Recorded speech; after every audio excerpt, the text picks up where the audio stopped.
أعوذ بالله من الشيطان الرجيم بسم الله الرحمن الرحيم الصلاة والسلام عليك يا سيدي يا رسول الله وعلى آلك وأصحابك يا سيدي يا حبيب الله الصلاة والسلام عليك يا سيدي يا نبي الله وعلى آلك وأصحابك يا سيدي يا رحمة للعالمين۔ اللہ پاک کا کروڑ احسان کہ اس نے ہمیں آج اپنے پیارے حبیب صلی اللہ تعالی علیہ وآلہ وسلم کے مبارک میلاد کی اس عظیم الشان محفل میں شریک ہونے کی سعادت عطا فرمائی۔ اب اس محفل کے تقریباً آخری لمحات ہیں، تو احباب سے میری گزارش ہے کہ علم دین سیکھنے کی نیت سے ادب اور احترام کے ساتھ ان آخری لمحات میں آپ شریک رہیں۔ میں زیادہ وقت نہیں لوں گا۔ ہمارے معزز مہمانان گرامی، انہوں نے کب بار بار ہمارے سامنے آنا تھا، مجھے تو آپ سنتے ہی رہتے ہیں، تو اس لیے میں نے خود ہی ان سے یہ بات عرض کر دی تھی کہ آپ اپنی تسلی کے ساتھ اپنا کلام پورا کریں۔ تو یہاں پر گزشتہ رات کو بھی آپ میں سے ایک تعداد تھی جنہوں نے پروگرام کے اندر شرکت کی، اس سے پیوستہ رات کے اندر بھی آپ میں سے ایک کثیر تعداد تھی۔ آپ کے بلکہ محلے ہی کی مسجد کے اندر پروگرام تھا جہاں پر شرکت ہوئی تھی۔ تو مقصد یہ ہوتا ہے محافل میلاد میں اول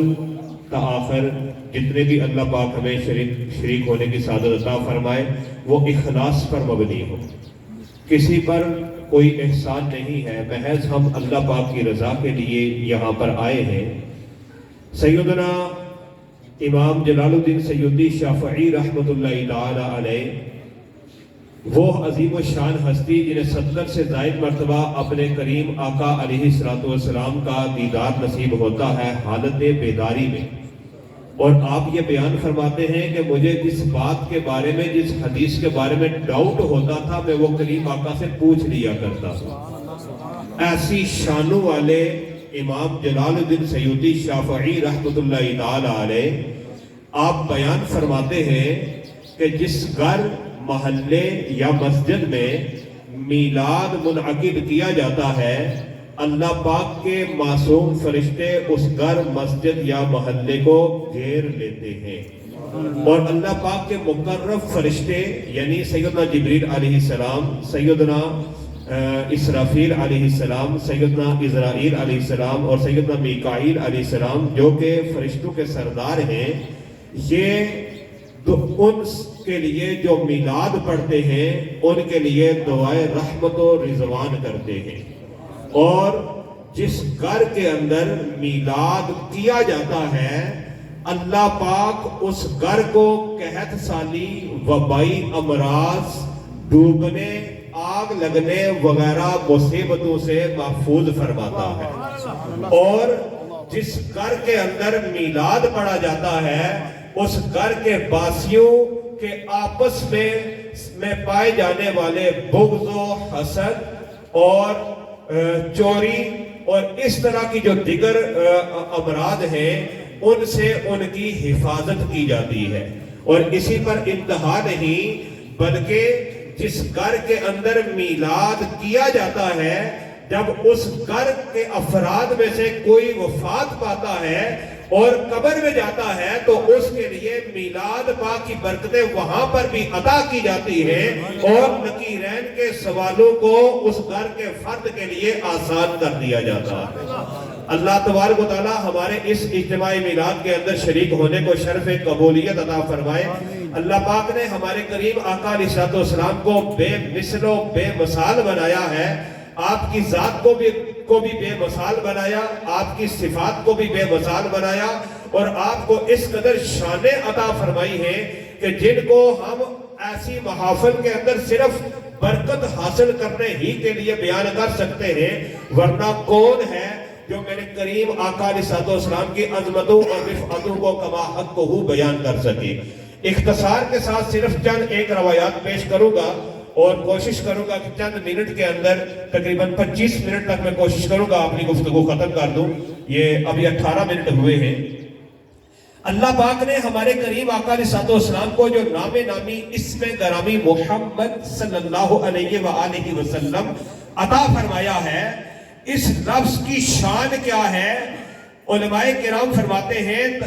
سیرت کی مستند کتاب روض العنف کے اندر یہ روایت موجود ہے کہ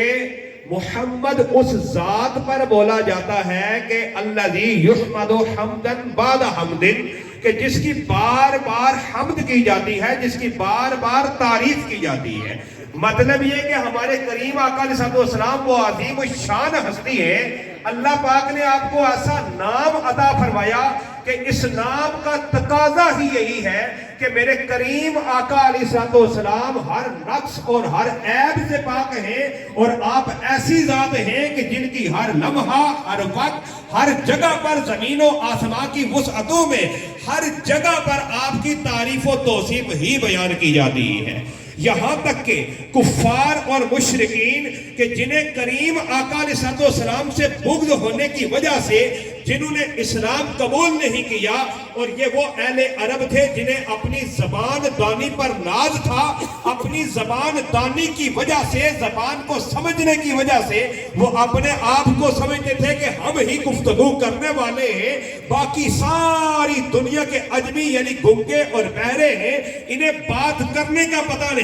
اتنی زبان دانی کی مہارت رکھتے ہوئے جب انہوں نے کریم آقا علیہ السلام کی ذات کے اندر عیب تلاش کرنے کی کوشش کی، انہیں کچھ بھی نہ ملا، پھر بھی اپنی عادت سے باز نہ آئے، اور انہوں نے پھر یوں کہنے لگے محمد ایسے ہیں، محمد ویسے ہیں. جب یہ کہنے لگے، حقیقت میں خود زبان دانی کے ماہر تھے، خود شرم آنے لگی، ارے ہم یہ کیا کرتے ہیں، ہم تو محمد کہتے ہیں، اور محمد تو وہ ہستی ہوتی ہے جس کے اندر کسی قسم کا کوئی نہ نقص پایا جاتا ہے نہ عیب پایا جاتا ہے، وہ تو سراسر تعریف کی کرنے والی ذات ہے. وہ تو ذات ہی ایسی ہے کہ جن کی ہر لمحے ہر وقت تعریف ہی تعریف ہوتی ہے. چلو ہم یوں کرتے ہیں کہ ہم ان کا نام اپنی طرف سے ایک رکھ لیتے ہیں، اور وہ نام انہوں نے اپنی طرف سے ایک گڑھ لیا، اور وہ نام کیا رکھا؟